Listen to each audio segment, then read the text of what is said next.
Moshe Lavi, okay? He's in Israel, so it's the middle of the night there. Thank you, Moshe, for being up late like this for us. He is awaiting the return of his brother-in-law, okay? I also want Executive Director of the Urban Warfare Institute, John Spencer. He just returned from Gaza and Israel today. He was there with the IDF. It's good to have you both. Thank you very much. Moshe, how are you managing in the family, your hope versus your understanding of how tenuous this is? Thank you for having me, Chris. As you said, I'm in Israel right now. I landed here this morning with my sister. We were in DC over the past few days, speaking with elected officials there, meeting the Trump administration. We had a privilege to speak with President Trump himself. He gave us a lot of hope this week. His administration gave us a lot of hope. And we believe that they're going to push for the implementation no matter what.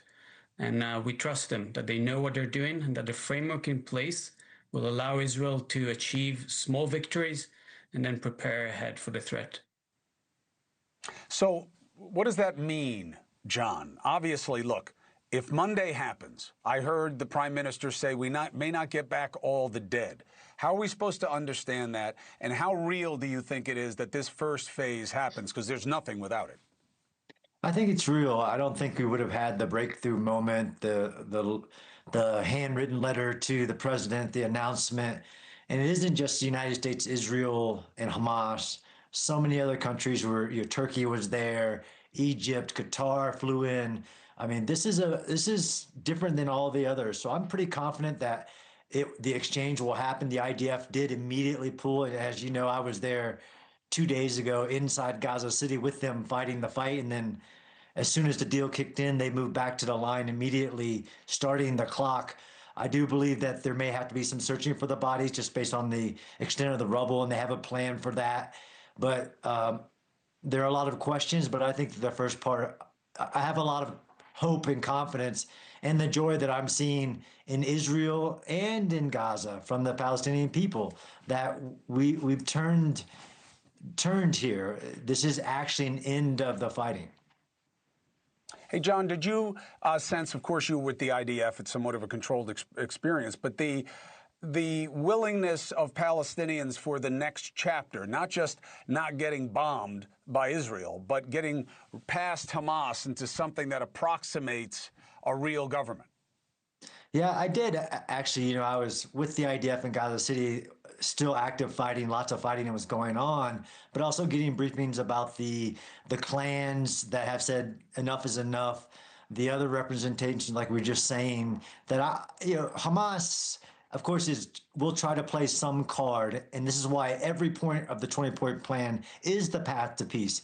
Not just the disarming that is critical, demilitarization, de-radicalization, the new school programs, the rebuilding, the international stabilization force. There are plans even to do it sector by sector to prevent that. And even if Hamas turned into an insurgency, this is a very thought through plan with a lot of stakeholders involved. Moshe, how do you reconcile this ending, but the people who want Israel not to exist will almost certainly reform and be present there, and that now this plan calls for Israel to absolutely have less control over what happens on that side of the border? I want to emphasize that the framework, which, as John mentioned, starts with the release of all the hostages, insists that everything else is going to be gradual and negotiated upon. Israel is not withdrawing from the entirety of the Gaza Strip. It will have control over nearly 50%, per my understanding, of the territory, and then it will gradually withdraw.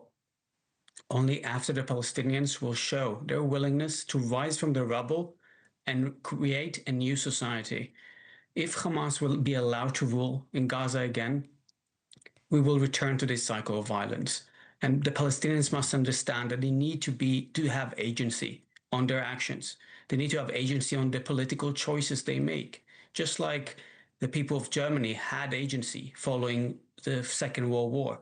And they chose, despite the American occupation of Germany after the war and the de-radicalization program, they chose to start afresh with the international community.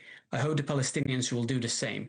Thank you for watching. Subscribe below and download our NewsNation app right now on your phone, and you will get fact-based, unbiased news for all Americans.